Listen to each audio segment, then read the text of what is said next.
Hello. Hi, guys. Here's Pete. Hi, Pete. Hello. My name is Romeo, and we are just getting started. People to get in and start the webinar. It's a great webinar about copywriting. Before we even get started, just please tell me if you can hear me well, if everything is clear. So before we start, we are um, up and rolling. Pete, hey, you have a great background out there. It's your home, right? Yeah, this is my home because Not I'm in some London, so green we're screen. still in lockdown. So it's not a So green screen. yeah, we've got the house plants. It's one of the things that we took up because we've been in lockdown now for almost a year. So we've got house Yeah, plants everywhere. It's ridiculous. cool.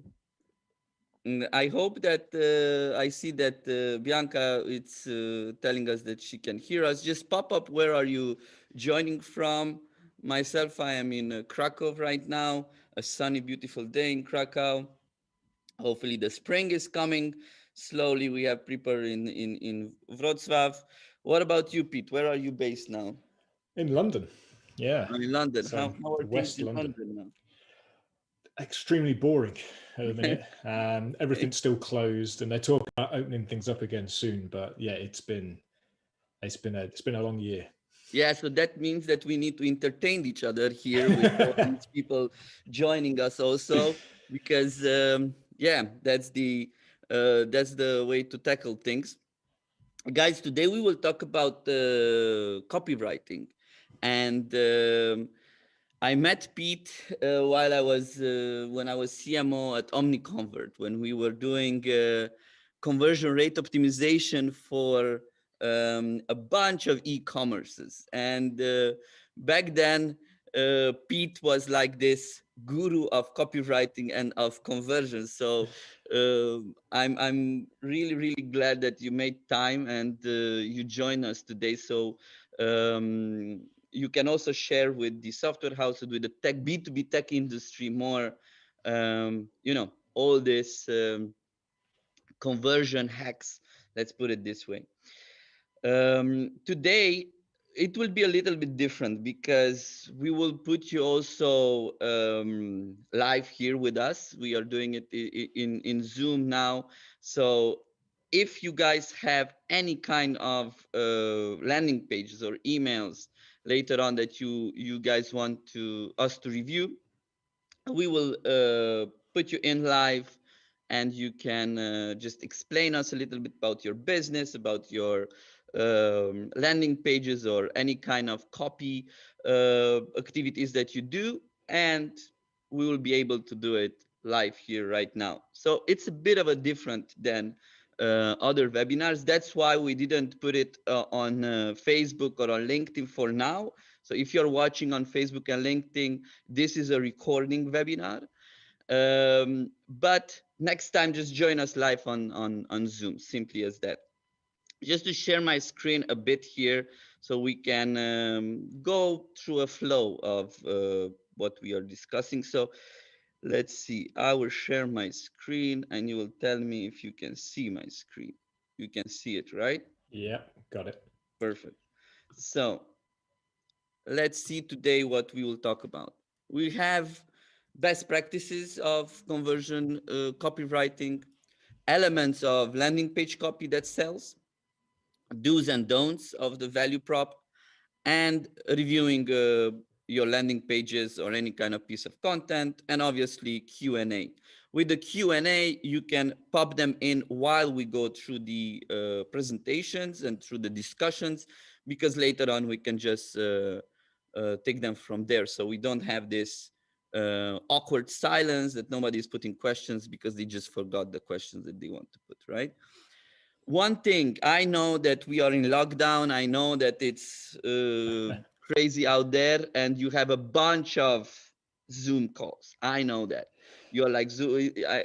You saw the advertising with KitKat. It was like Zoom calls, room calls, KitKat. Zoom calls, Zoom calls, Zoom calls. So I think it's the same. So if you want to take the most out of this, just be here and try to put things in action. as soon as we finish. This is an actionable webinar. We want to make sure that you take you're not just in listening mode, and also ask questions. Yeah. So what we will do here is the golden standard of, let's say, conversion copy from Pete, the anatomy of landing pages that brings conversion, and value prop. So these are the things that we want to talk about today. Now the speakers. Pete, the floor is yours. Tell us a bit about you. I will stop Sure. sharing so the whole focus is on you. All right. And yeah, Perfect. Yeah. So, I've been a copywriter now for almost a decade. Worked in various different niches over the time, but the majority of my time was spent with software as a service in B2B, primarily software as a service in the e-commerce sector, who were selling to e-commerce owners to help them increase their e-commerce store sales.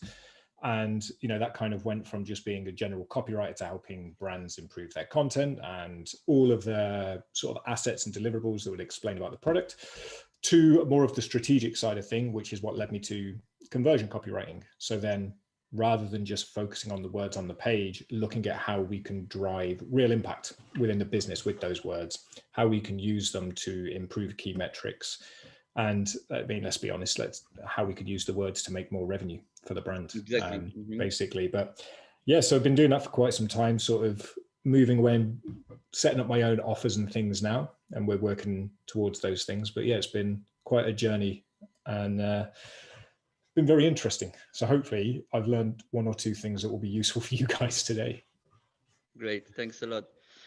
My name is Romeo. I'm a growth strategist. I run Man Digital here in Krakow with some awesome team, and we mainly work with B2B tech companies doing account-based marketing, demand gen, and being an HubSpot agency. So mainly we work with tech businesses, so that's why we do this series of webinars. So we are bringing more experts from different fields, from different agencies, from different with different experiences, so that you can learn and put things in practice. Now, if we go forward with things, yeah, here we have it. Let's talk a little bit about the best practices of conversion copywriting. And from here, Pete, what are those best practices that you see, or if you want to share any of your examples, please feel free.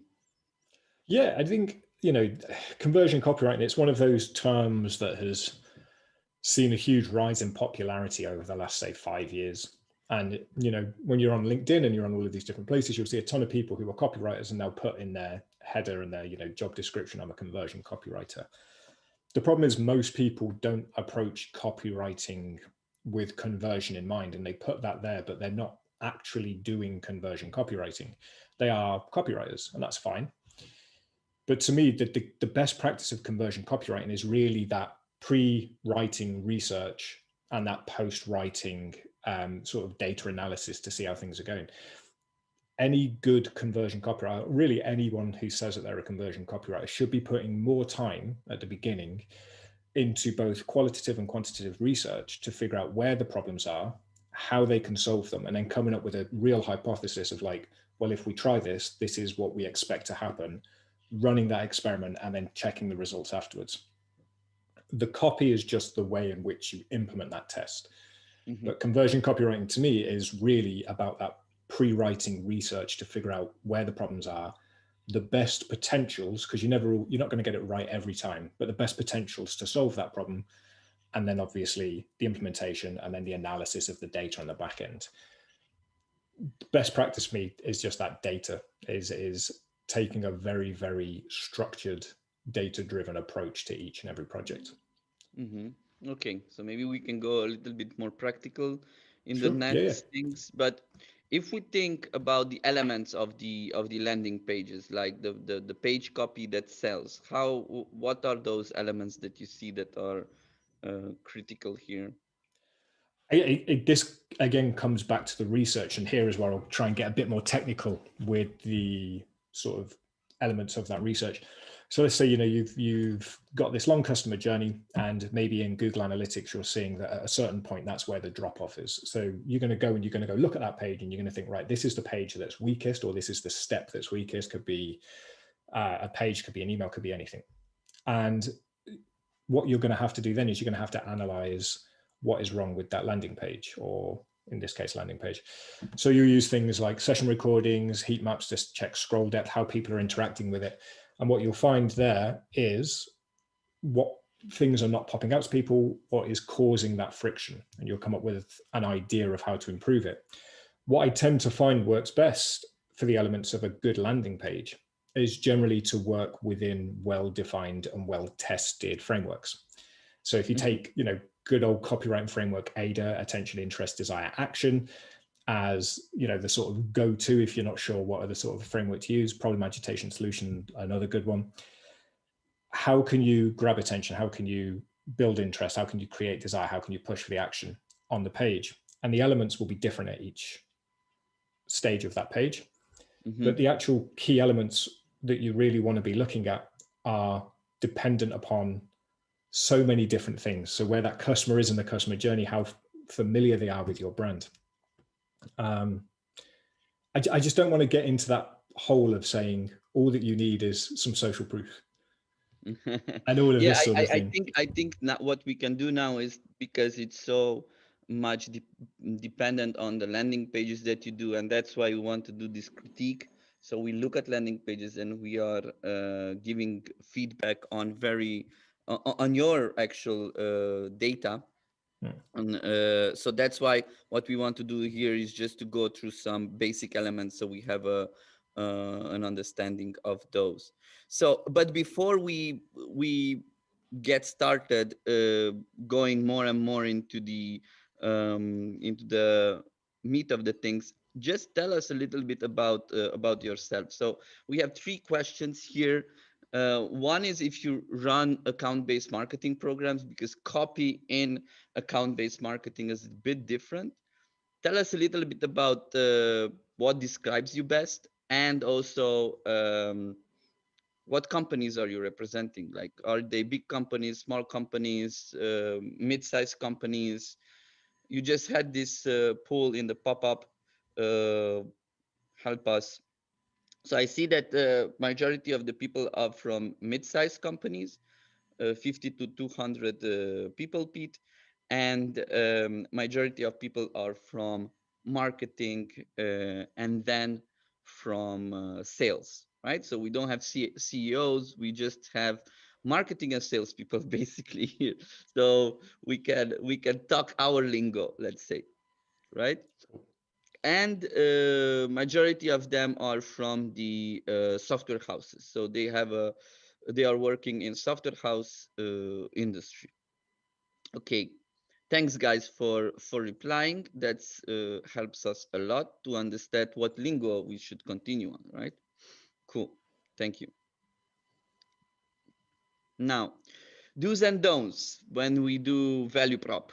Like, what, Pete, what are those do's and don'ts? What do you see that it's like a killer? Yeah.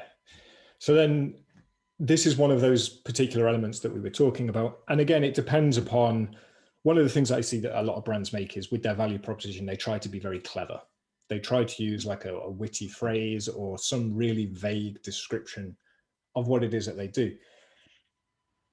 Unless you're a huge brand, you should really go as clear as possible, because value prop obviously is in the header of the page, it's above the fold section, and the elements that you really want to include within that section should describe to the person within as short a period of time as possible what it is you do and why they should care.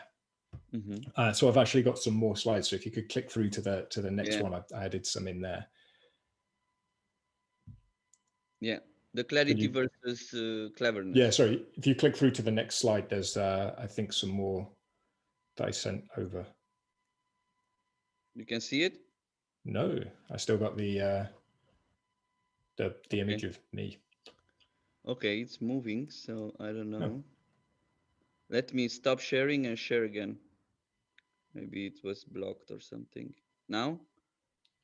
It's loading.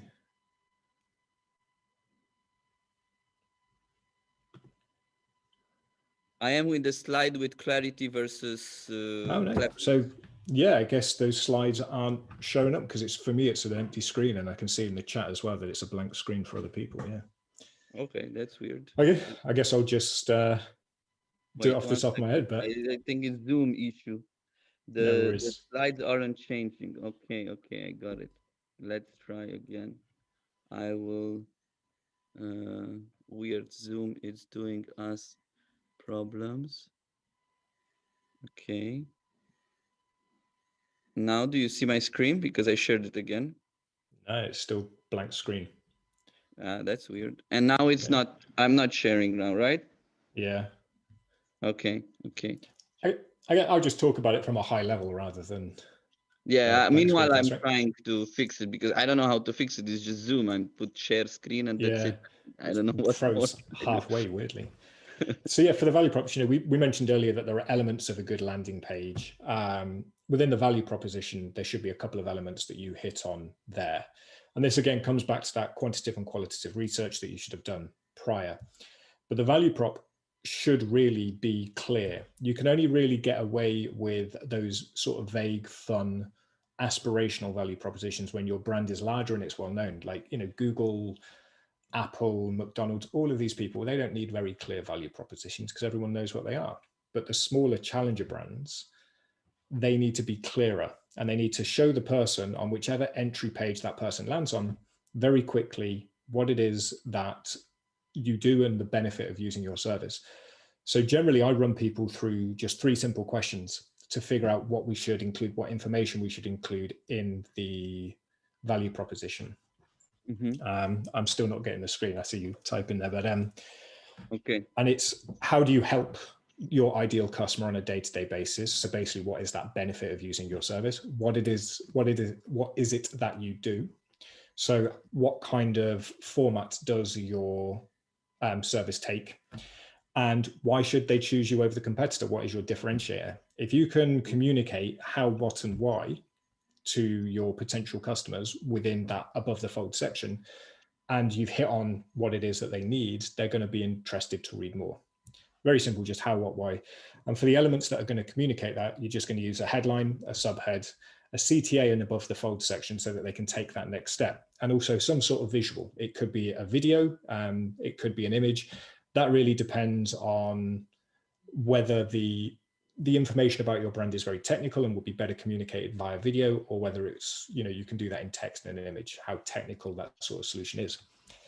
But yeah, so how, what, why are the things that you want to communicate? How do you help change their life on a day-to-day basis? So the benefit, what it is that you do, so the format that your solution takes, and why they should choose you over the competitor. So what is your differentiator? Communicate that through the headline, the subhead, and the image or video, and then also the CTA to the next step. Cool. I will try again. I opened in Safari, so I not doing it in Chrome anymore. All right. If it doesn't work, then maybe you can share it. Yeah. Let me So get up just tell here. me if now it works. If not, you can share. Just try to share it. Does it work now for me? I've got your screen. Yeah. So it works. Yes. Hopefully it will work on more slides as well. Oh yeah, we are getting somewhere. Oh, there we go. Oh, Yes. Safari is one. So, yeah. Bloody Chrome. So as I said, if you're like a small or a challenger brand, clear and benefit oriented, and then you, as your brand becomes more known within that industry, you can get more clever, aspirational, or witty with that value proposition. Because once your brand becomes a known player and a known entity within that industry, you don't really need to explain to people what it is that you do. So you can focus more on building that relationship. There was a question here if you could give some kind of example of this. So Like if yeah, you there is, if we keep going through the slides, there is actually some examples. So this is just a very brief example. So, McDonald's, they can get away with I'm loving it. If I say I'm loving it, everybody knows I'm talking about Mickey D's. But the small challenger brands that might be, Bob's Burger Place, how are they going to get people who are driving by or walking past to choose those over McDonald's? So it might be like, 100% pure Angus beef burgers from $2.99. So why should they choose them? Obviously, it's a better beef burger than McDonald's. Is cheap. very clear about what you're going to get there. If we move to the next slide, the questions: how do you help the user? What is it that you do? So what format does your solution take? Why should they choose you over the competition, as we mentioned? Cool. And then, so this is a brand that I used to work with. Recart. And I've always really liked the value prop section here because it is so simple. And it does hit that how, what, and why. So sell more with messenger marketing. So, how are you going to change the person's life? You're going to help them sell more. What is it that you do? Messenger marketing. Why should they choose you over the competition? In the subhead, they're talking about the exact sort of competition that people are usually going to, which is email service providers. Oh, we've lost. Sorry. No worries.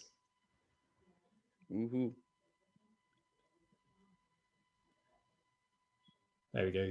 No, yep, there we are. So if you go to the next slide as well, so you can see there how it increases sales. That's why they should choose you. That's the benefit that they get. What is it? It's messenger marketing. It's that specific marketing channel. Why? Because it's more effective than what you're probably using, which is email. That's the differentiator there. It's, they don't have to worry about spam folders and low open rates. And so if you can answer those 3 questions within your value proposition, you've got the start of something that's very clear, very easy to understand, and very benefit oriented for the potential user. And of course, you will turn some people off because they'll look at this and they'll say, that's not for me. But you don't really want those people as customers anyway. For me, the whole idea of good copywriting is to find the people that you can help and dissuade the people that you can't help, because generally that latter group are going to be more hassle for your customer support staff because they're going to be asking questions and just taking up so much of your resources. Okay, cool. So I think now, just to get into the review of things, Julia, if you Julia is one of our colleagues. If you can help us with the all the landing pages that were submitted. If not, people here just put in your landing pages because we want to review them. We have few of them here that I would like us to review, right? So we have one. .pl. Okay. So I'm just waiting till you guys put things in.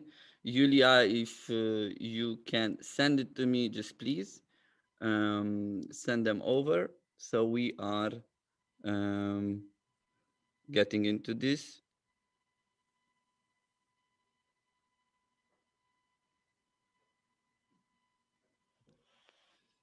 Okay. So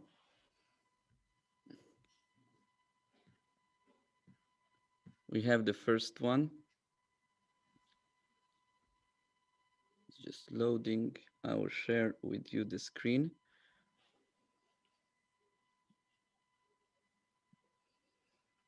So it's just loading now. Yeah. Can you see my screen?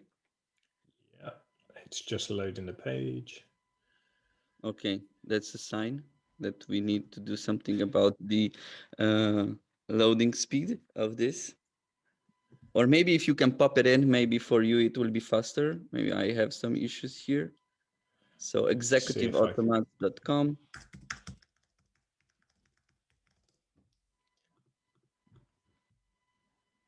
Yeah. Mine is the same as yours. I'm just getting a loading. Okay, so there is an issue there. Meanwhile, we have from Eva vcodo.com. Let's see this, how it's loading. Okay, there you go. We had this one. So Pete, can you see my screen with vcodo? Let's go through it. Eva, you are working there. Do you want to get on the screen and tell us a little bit about vcodo? We can put you on. Just tell me.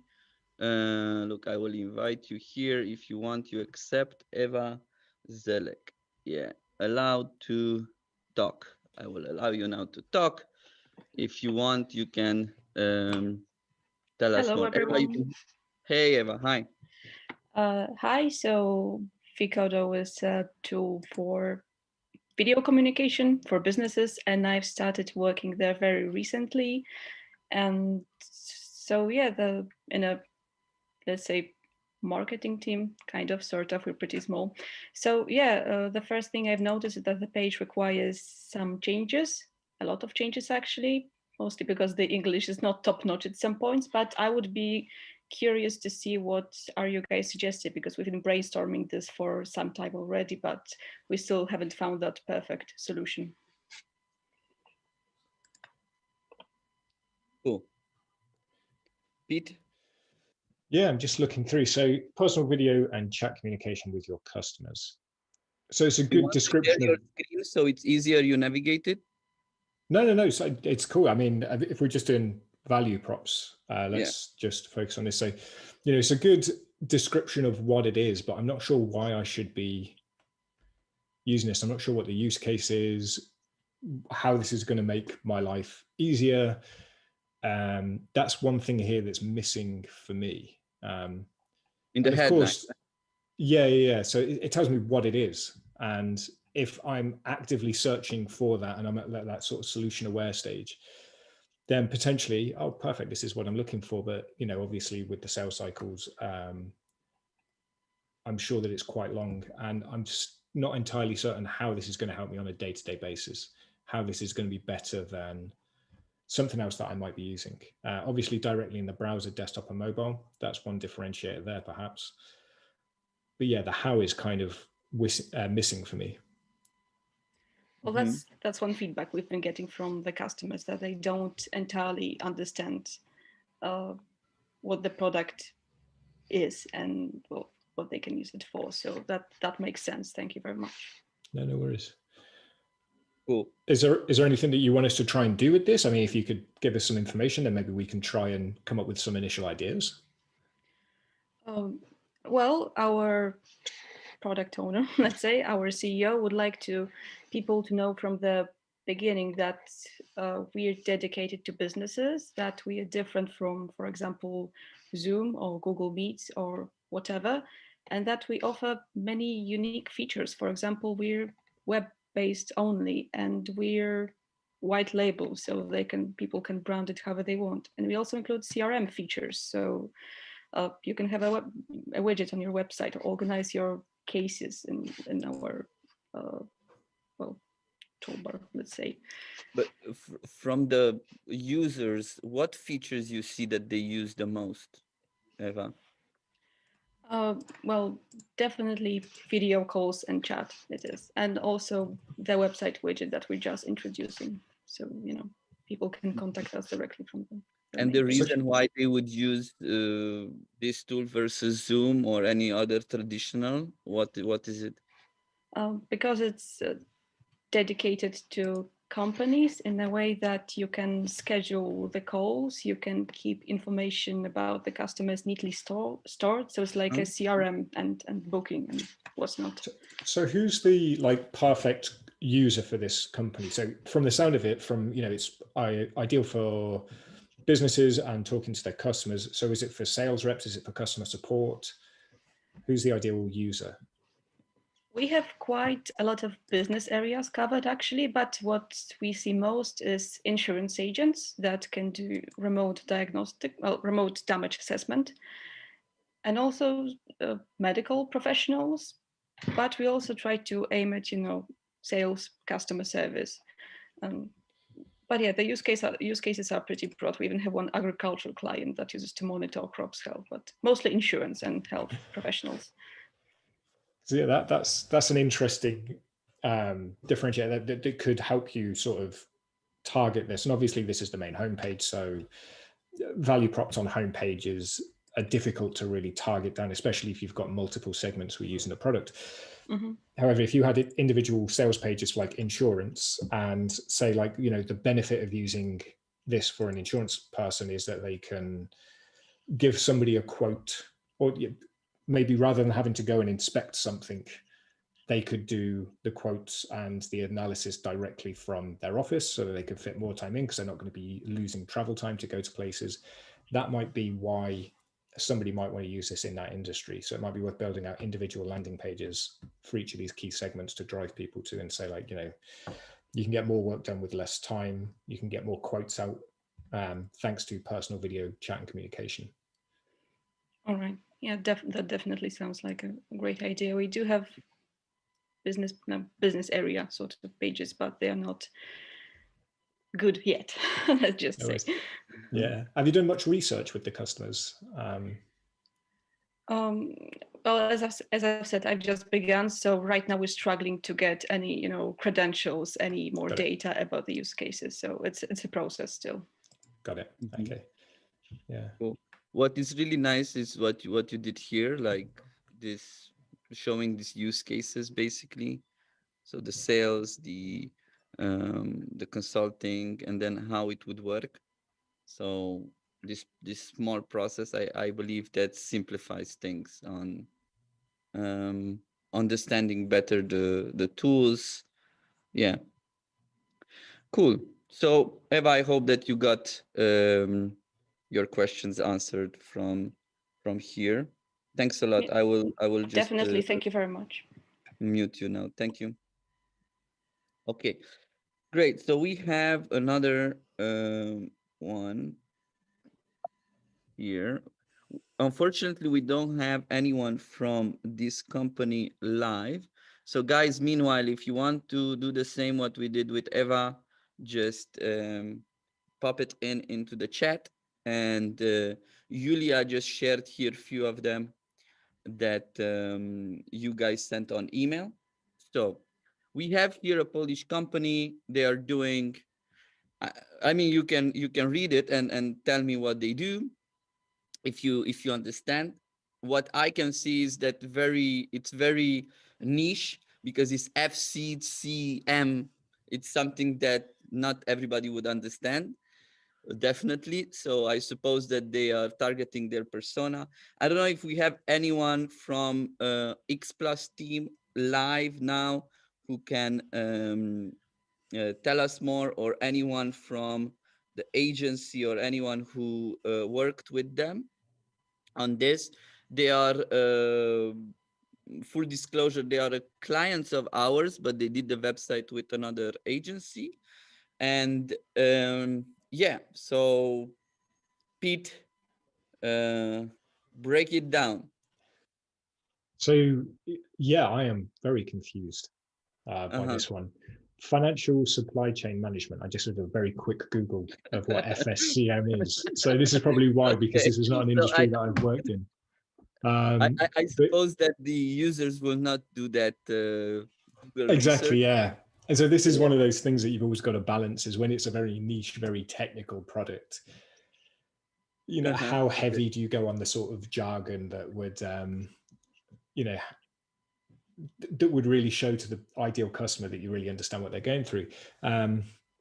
The problem that I see with this is that it's very, you know, if we take the subhead as an example, we guide each customer individually throughout the migration process from Dynamics AS to Dynamics 365 with our unique approach to planning and carrying out the update process. That is a long way. It's a lot of words to communicate very little. They're basically reinforcing what they've said in the headline, which is frictionless upgrade to Dynamics 365, right? So easier would be we do migration from Dynamics AX to Dynamics 365. I know we do personalized migration. I don't know. Yes, and so, you know, you could, that headline I think could be a lot clearer as well, like frictionless upgrade. Frictionless is one of those words that I think a lot of people use, and it doesn't really mean so much. I mean, if they're handling the upgrade, I want it to be frictionless. You know, that's part of the course. That's not particularly a big issue. So, you know, what is it that people really go to them for? Is it because they do that upgrade in a quick turnaround? Is it because, you know, whatever reason? But yeah, the subhead for me is the super weak thing, because it uses too many sort of buzzwords. We guide each customer individually throughout the migration process, our unique approach. And it's like, just tell me what you do and how I'm gonna benefit from it. This is far too focused on X plus rather than what's going to happen for me as the user. Because at the end of the day, I'm the user. I don't really care about their company and how they do it. I just want to know that my problems are going to get solved. You mean here, right? Yeah, we offer the whole methodology, tools, and techniques of cooperation. We engage the experience and yeah, it just seems too vague to me, and it seems too customer focused. Like, we do this, we get this, we do this, our methodology. As the reader, I'm like, what about my business? That's really good point. Like, I tend sometimes when I write copy to tend to be vague, and I know it's a mistake, and I know many people do it, and I'm trying to sleep over my copy, go back and try to be much more clear. But why we tend to be so vague when we write copy? How can we solve that? So, good question. And I'm wondering if we scroll down on page, so if we scroll back up to the top a second, let me just check this thing out, right? So we've got check our method. If we scroll down again to the bottom, if we keep going, yeah, keep going down, all the way down. I'm wondering where the CTAs are for this. I had here, apply assessment. So we've got apply for diagnosis, apply for assessment, apply for quote, and then we've also got a book that's below that. Okay, get the book there. And then is there anything else? So far, that's 4 different CTAs. Is there any more? Great and demanding. Okay, these are just case studies then. Yeah. Key benefits, safety, scalability, integration. Okay. And then decide to migrate. Yeah. And I'm not sure what that is. Apply for what? I'm not sure. Where? But this one? This form, yes, it says apply now, but decided to migrate. Decide to migrate. Like, so they started with migration, right? But is this for a consultation? Is this for a demo? Is this for what is that application for? And then there's a contact us button there as well. It's a service. It's a service. So they are working with Microsoft Dynamics, and AX is an old version, and 365 is some new version. No, I understand that, but the CTAs on the page are apply for a diagnosis, apply for an assessment, apply for something else, get the book, a form that doesn't tell you what will happen once you get the form. And I think this comes back to, like, as you were saying, like, sometimes the copy can be very vague. It's because I'm not sure what they're trying to achieve with this page. You've got to start at the goal. Like, are you trying to get people to apply for an assessment, apply for, what were the other things? It was an assessment, a quote, and something else. Yeah. I would choose one of those things. Like, what is the one thing? Go into apply for a quote, an assessment, and a diagnosis. Like, one, how does a diagnosis and assessment differ? But find the one thing. Like, go through the customer history, look at order value and which one of these paths lead to the greatest conversion rate for the business. Maybe the people who apply for a quote end up becoming paying customers when those who apply for a diagnosis don't, or they have a lower conversion rate. Pick one of those goals and build the landing page around that goal. When you have that singular goal, it's much easier to write your copy to reinforce everything that's going towards that goal.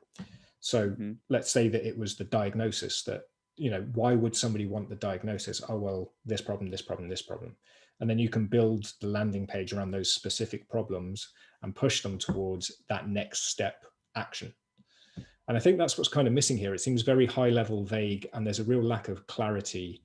So basically it's 3 in 1. This should be 3 different landing pages, right?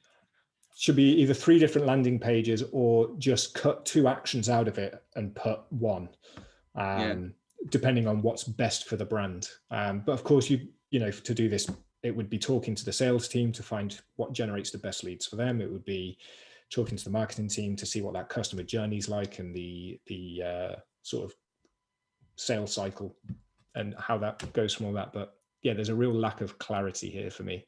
And I was always wondering, does this make sense nowadays? Like, to put Kamil, Maciej, Tomasz, Robert. I mean, for sure they are great people, but does it make sense for me as the visitor? Like, okay, do I care?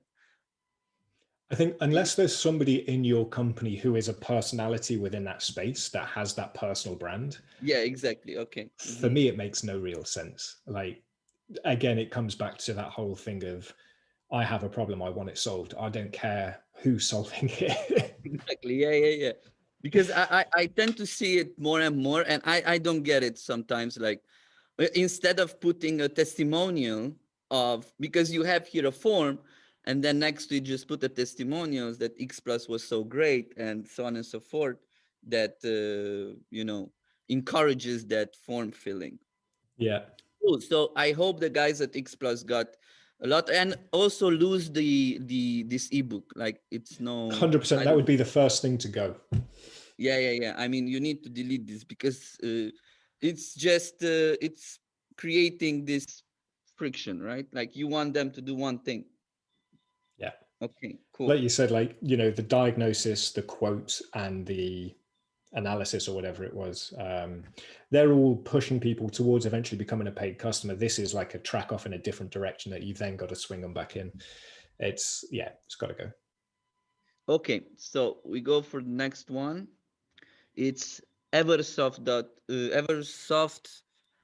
dot company. If it's anyone from this company here, let us know. We can put you on. Meanwhile, you can just share the screen. I have here also Kasha. Kasha, if you want to uh, be here, just let me know. Bartek is from Eversoft. Okay, let's see. Bartek, I allow you to talk if you want. Accept it. If not, it's no problem. Hi, everybody. Hello. Hey. Thank you for dealing with one of our landing pages. I'll be glad, to receive all the good ideas and critics, because it's always a value. So it's one of our landing pages. We are, let's say, small or medium-sized software house, mostly working in software development as a service model, but also outsourcing. And one of our expertise, let's say fields of expertise, it's InsurTech, because we are working as a supplier or delivering some solutions for example, for VNR, for ZUS, so National Health System, and also for National NSH. Netherlands. So as simple as that. Okay. Cool. Okay. So let's go into it. And if you have questions, Pete to Bartek, feel free. Yeah. So let's just scroll down first. Yeah. Oh, okay. Yeah. Cool. Keep going.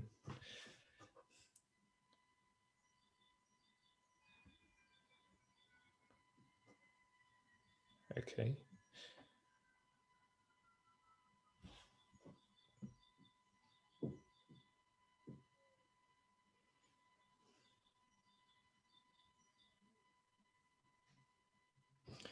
Okay. Okay. I So, always have something with the blogs in the future. I will tell you at the end.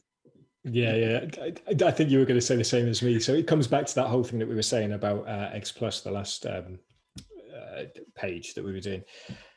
The blogs are kind of a distraction. They're going to take people away from that main goal which you want, which from the look of it, because you've got one here at the top, which is let's talk about your project, and then the same at the bottom, let's talk about your project.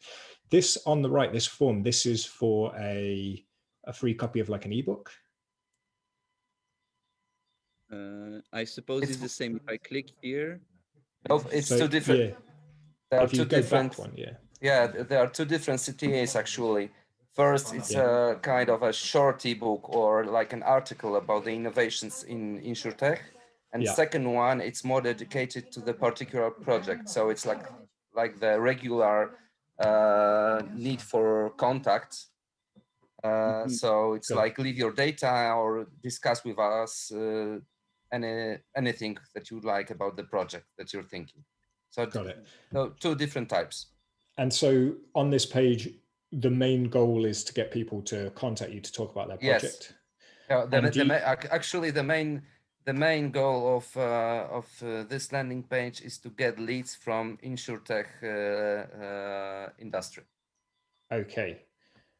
But which CTA do you find drives the sort of best lead acquisition that then will convert into paying business? Actually, the first one on the left. top of the page. I say the let's talk about your project. No, the not the let's talk about the project. The how to drive innovations in insurtech solutions. Ah, okay. So that drives the best number of leads. Yeah, Mhm. maybe because it's on the top of the page. Could be, yeah. Yeah, because I was thinking if whatever information is in that book, could you repurpose it to this page? And could you put that information on the page? But if that's the thing that's driving leads that are then turning into business, surely that should be the primary focus of a page. You should build a page around get this is what you'll learn. People will download it, and then your sales team, I assume, can follow up and convert them into paying customers. Okay. Because that's what I'm kind of confused about, because you've got those two primary CTAs, and like, you know, we said you've got the blog section further down. And I'm confused about what people should be doing, whether it is talk about the project or download the book. And if download the book provides the best leads and then business and revenue potentials for you, I would run with that. Okay. Bartek, I always give the analogy of dating, right? So you go first in your first date and you want to tell so many things because you're so excited about this new lady that you met. So you're telling this and this and this, and then it's very confusing. So it's the same here with too many CTAs, right? Like the CTA is blog, the CTA is ebook, and then Got let's it. talk, right? My CTA in a dating would be let's go to the next date, right? Sure. That's your CTA. That's it. Sure. You don't need to know my mom's name and so on and so forth. So yeah. Got it, guys. Thank you. Welcome. I would.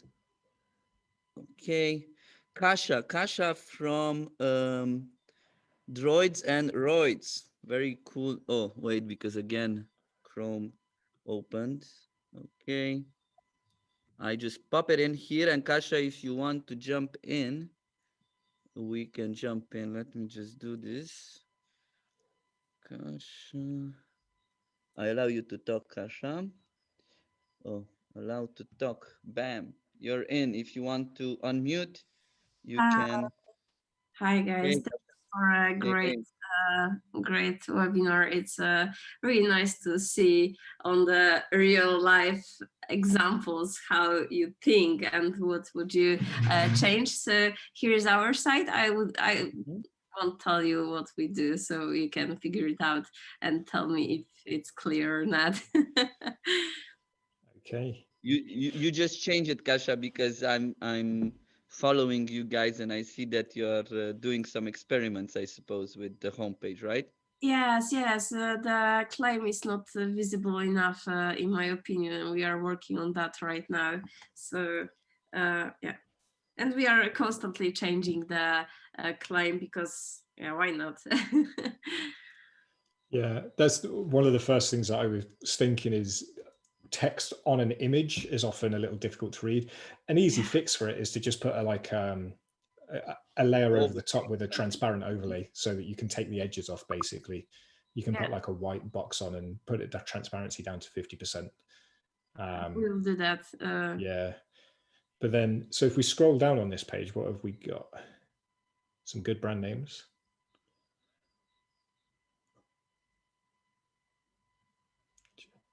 Or is that the entire page?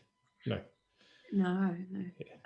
Yeah, we have some like long texts, and it's for the CEO.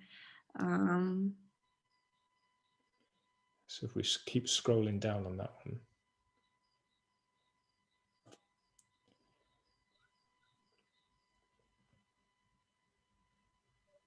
Okay, so the custom apps. So I it's think quite a this long is page, relevant actually. for many software houses having in the call. Yeah, okay, it's long. Great. Well, we were wondering why not, like Yeah. So testimonials on and the then clients. testimonials. So we've Was got this the blog. knowledge? This is the blog posts. Okay. You know my opinion about the blogs by now? Yeah. Right, okay. Some more social proof. This is what? It's our open source code. We do some okay. open source, and yeah, Instagram, Facebook are using it. So If I click on this, what happens? It goes on Instagram. Okay. Yeah, it goes on Instagram. No follow though. Oh, And this is for CEO. People told us to do that, so it's why it's so long, but it's at the very bottom. it's for of the SEO. page. You do it for SEO. Got it. Yes, yes, it really boosted our page, so Wow. we can't do like that. I mean, if it's Interesting. relevant for them, it's okay. Okay, program partnership locations. Okay. Cool. So my first question is, who is it that you create these apps for? Is there a specific industry or niche? Yeah, it is. So we have like the whole page for it, expertise, and we are wondering if we should put it on the main page. But like we can do apps for everyone, though we have some expertise in some fields. But still, we are open for everyone to, just contact us and estimate project.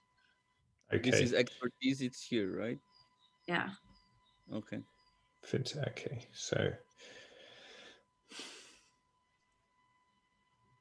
So one thing I'm not getting is why choose Droids on Roids over another app development company? Okay.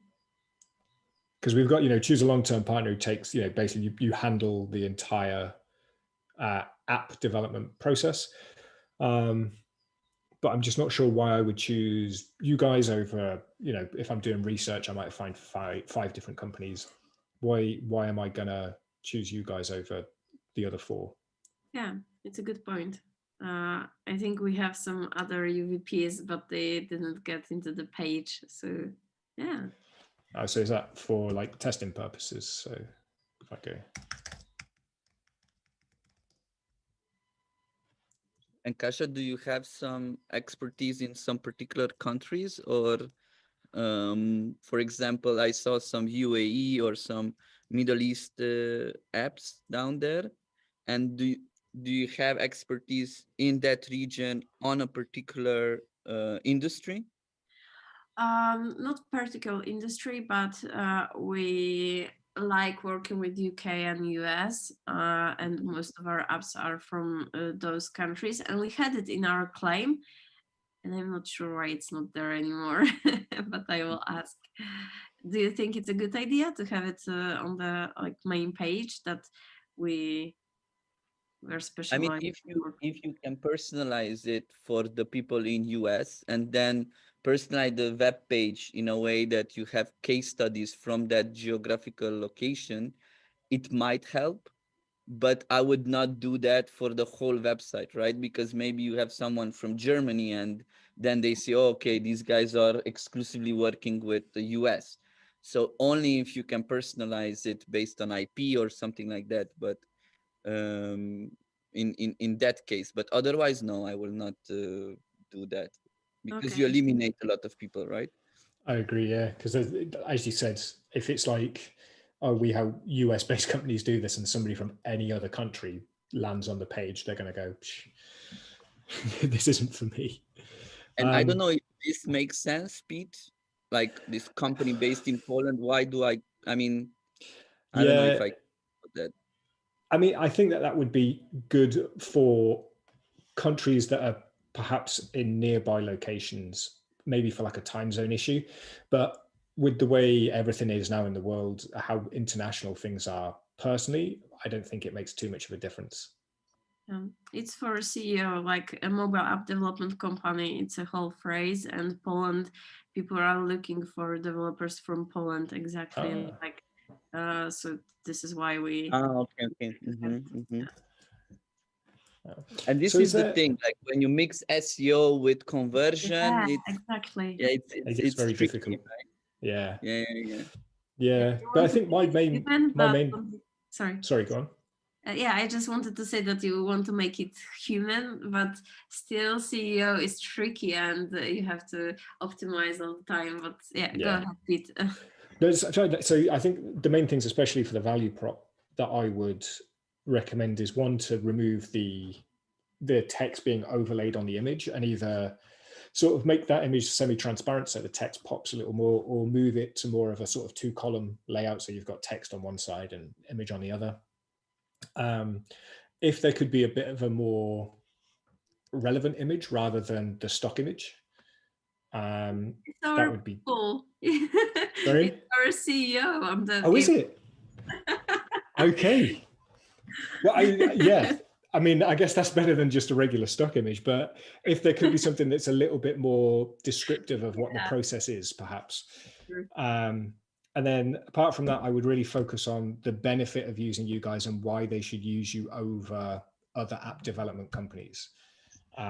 Just to really go in for that differentiation, because at the minute it just reads like, oh, this is another app development company.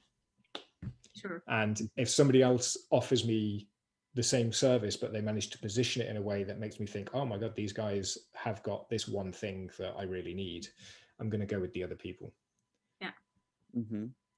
And I would do some analysis, Kasia, with the team if it's really worth, sacrificing conversion for SEO. Are those organic traffic really bringing you so many clients that you need to sacrifice CRO? Because if they come from Clutch, or if they come from any paid ads, and the messaging is really the whole messaging is confusing because you focused on SEO, you might lose that high quality traffic versus a low quality traffic that comes from developers in Poland, or I don't know. You need to a little bit look at the quality of that traffic, and to really understand if it's worth the sacrifice, right? Yeah, sure. It's a good point. Thanks. Goes back to that research we mentioned earlier as well, is just really diving deep, first of all, into the analytics to see where those problems are. And if that is a problem with traffic source, doubling down on where the traffic source that provides the best conversions. Yeah, sure. Thanks a lot, guys. It was, No worries. I have points and to-do list, so thank you. Thank you. Cheers. I will now, we have an interesting website here, career page, right? Which is not typical. Usually when we critique pages. So brainhub.eu, if any of someone from Brainhub, Julia sent me this. If not, we can go through it. If any of you have career pages that you want to look at, we can go through this one. I have this one and one more, but yeah, career pages. Okay. Pete, I think nowadays career pages are as important as client and converting clients as, good developers. Here I can see JavaScript experts, yeah? Yeah. So, I mean, you're correct, because like you want to attract the best talent, which will be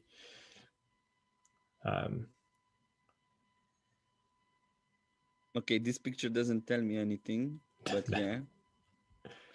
It's just, I don't know. First thing, it's like a rock band or something.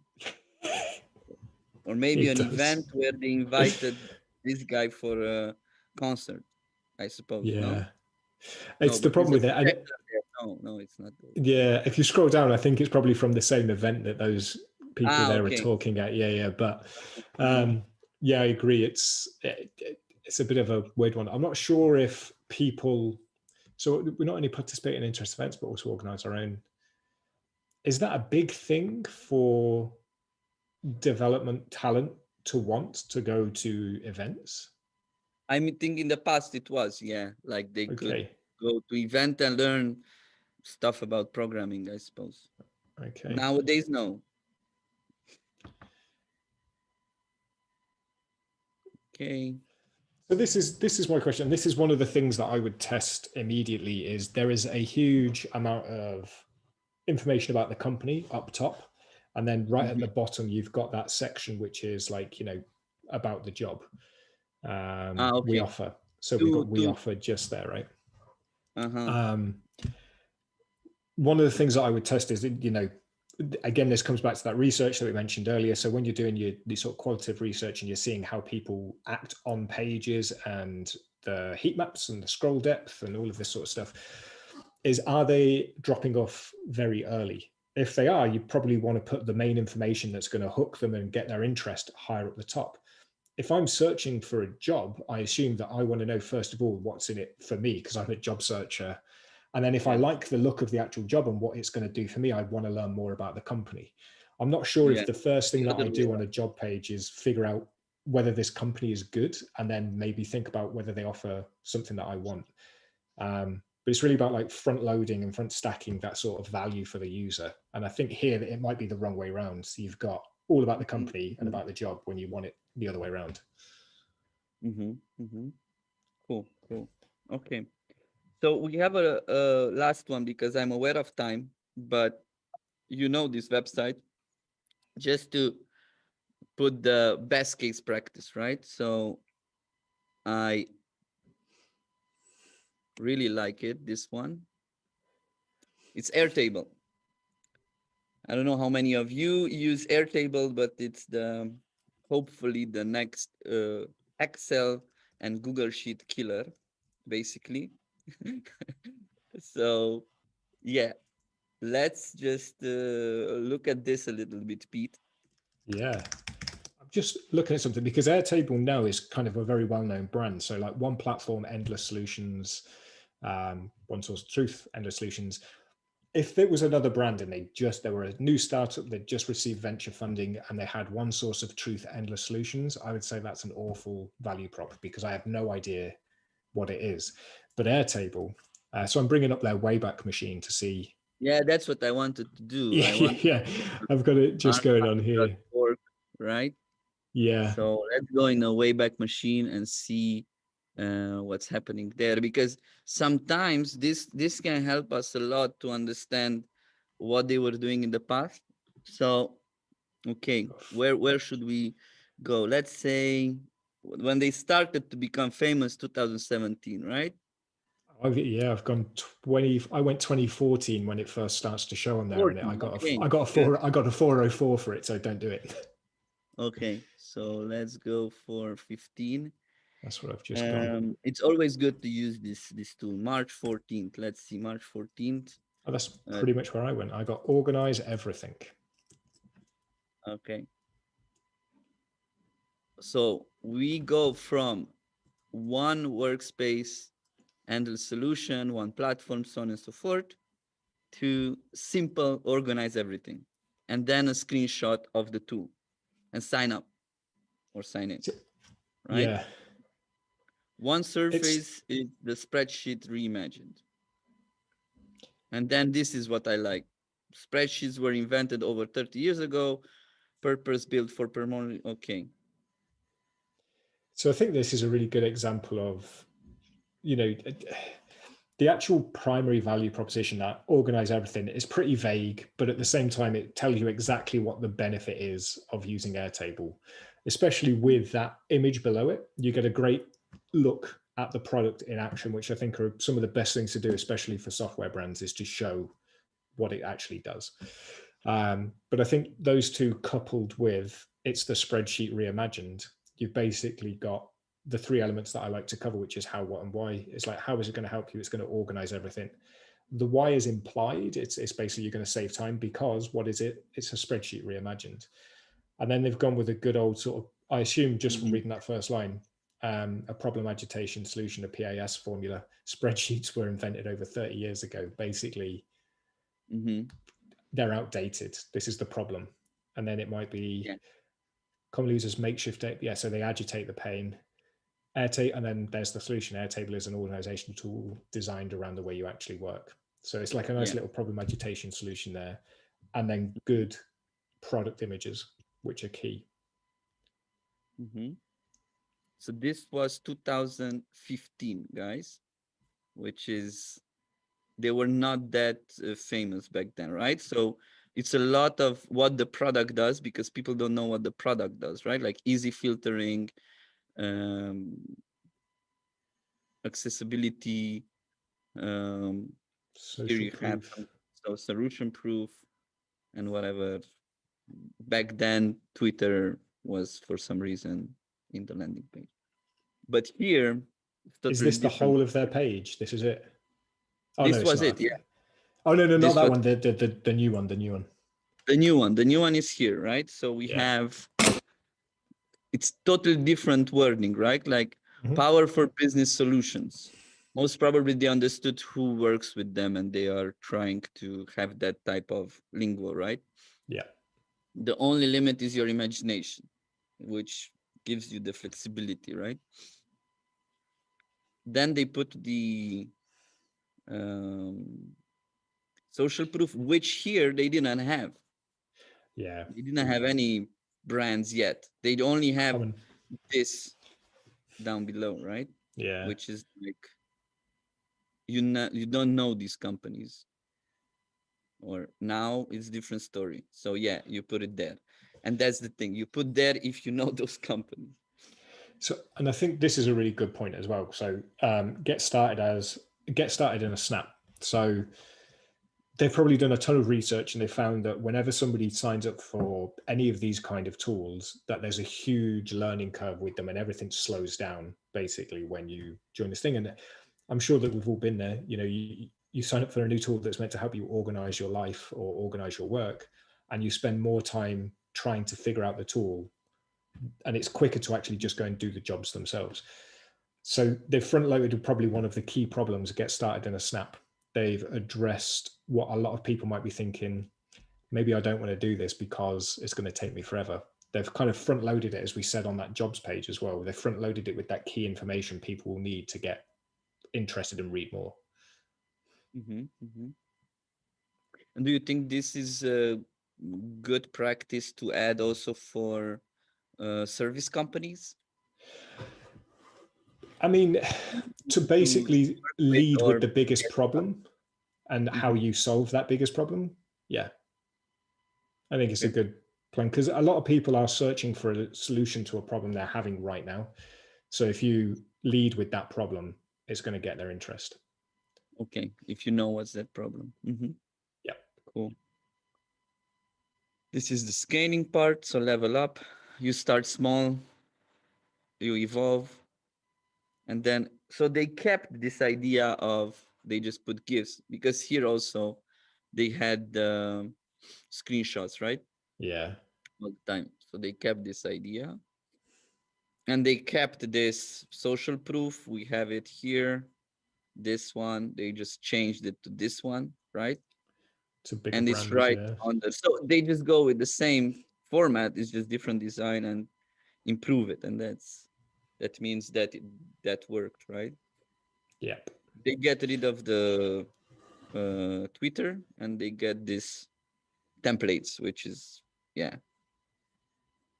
And then again these tools, okay. Get And then started get for started. free. And that's a good, Mhm. it's a good CTA as well, because it removes any objection the person might have. They might think, sign up, oh, am I going to have to pay? Do they need my credit card? So they've removed that objection directly in the CTA by saying sign up for free. That last minute objection somebody might have to clicking the button is removed. Cool. Okay, great, guys. So we have a lot of things that we went to, and I think ending with Airtable, it's a good way, because we now see some best practices. Thanks a lot, guys, for joining. It took a little bit more than we expected. If in the future you have more questions, Pete, just let us know how people can get in touch with you, or Yeah. what you're working on these days, so we So can yeah, it's understand. there's a good segue here on this. So you mentioned like Airtable, who's used the same layout, the same template basically for their page, and Yeah. they've just updated it to new information and to how things are changing for them.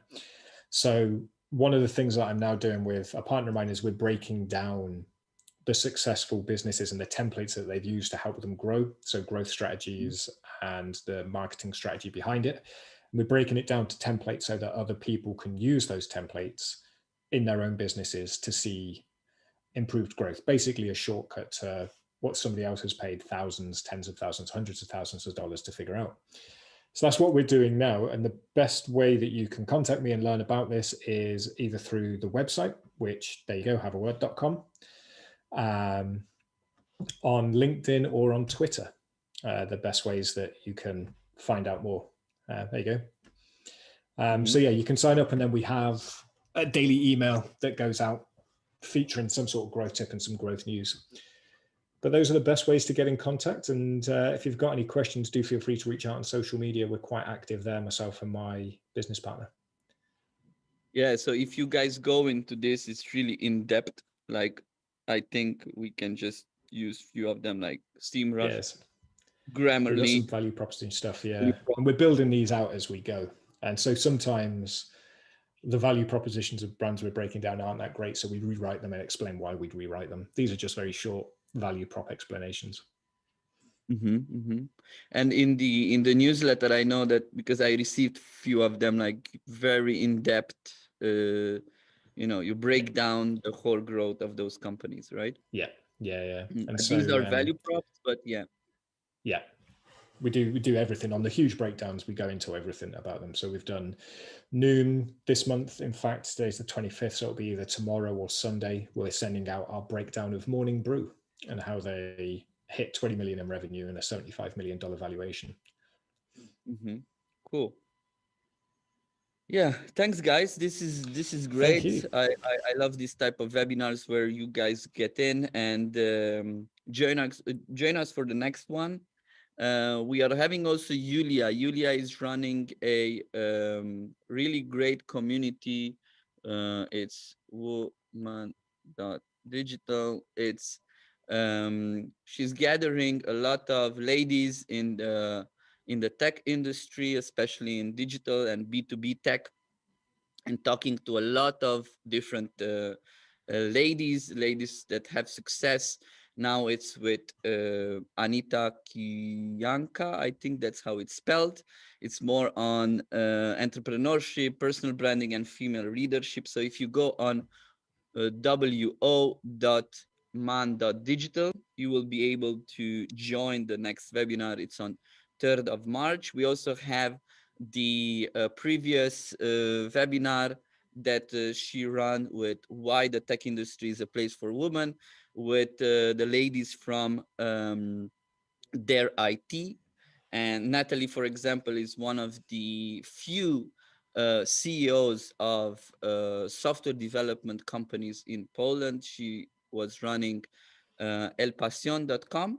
So yeah, that's all about it, guys. Thanks a lot. Take care, and we keep in touch. Shoot us any ideas if you have webinars or guests we should invite. We are more than happy to have them. Take care. Bye. Thanks a lot, Pete. See ya. Thank you. Appreciate it. Thanks. Take care. Bye-bye.